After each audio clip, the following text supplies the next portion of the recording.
Welcome everybody to Thirsty Thursday edition of Plumbing with Tim, the show where I answer questions from you, the viewer, as well as frequently asked questions I get from my customers. Yes, sir.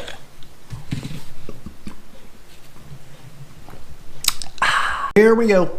Today's first question comes in from a Marcus. Marcus asks, I hear a banging in the wall every time my washing machine runs. You got any ideas what's making that happen? Well, it is a pretty good question. So, I'm going to start by saying that inside of your home, usually unless you have some hybrid equipment of some sort, you have a couple different mechanical fixtures. And that would be your washing machine as well as your dishwasher. What I mean by mechanically fixture is these are plumbing fixtures that have pumps that pump water into the machine and pump water out. And what can be happening is every time that kicks on or kicks off, you're getting that banging sound. Well, it's not literally coming from your washing machine or your dishwasher.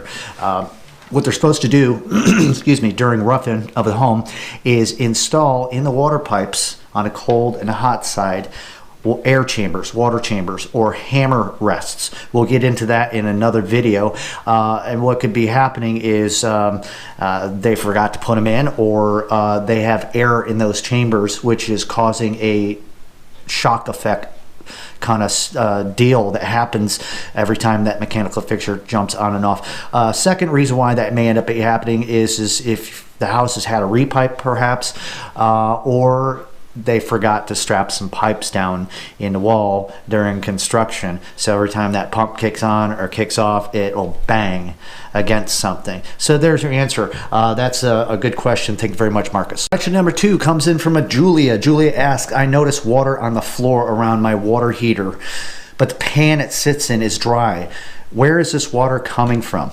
That can be tricky. Okay, so the first thing that I want to say is most of the time when you have a water heater in a home, it's usually sitting, not always, but usually next to an air conditioning unit. The first thing, excuse me, that I would be looking for is take a look and see if your air conditioning condensation is dripping down on the floor. Maybe the condensation line is clogged. Maybe the coils on the air conditioner are dirty and it's allowing water to drip down on the floor and run over next to where the water heater is. That'd be the first thing that I took a look at.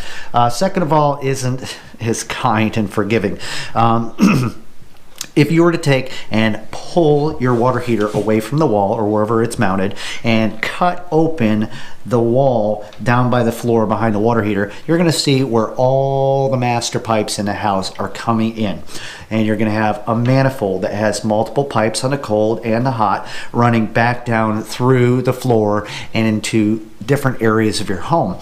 What can be happening here is, as you can see in another video I put out about how slab leaks happen, where one of those lines is going down, usually a lot of times in a footer, and running underneath the house, where it bends may be a stress crack, and that may be where concrete and copper have met, and it's worn its way through, putting a stress crack on that soft copper, and now you have a slab leak. At this time, you're going to need to call a licensed plumber. That was a good question. Thank you very much, Julia.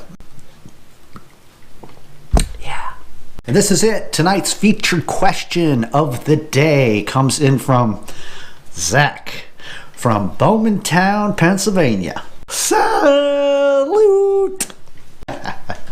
Just kidding. On with this. Zach is one of my first subscribers on this page and happens to be my brother-in-law. And he lives in beautiful East Central Pennsylvania. And because he asked me, personal messaged me this last night, I'm going to feature this question with an answer. So Zach asks, what is the safest, most effective way to unclog a slow tub?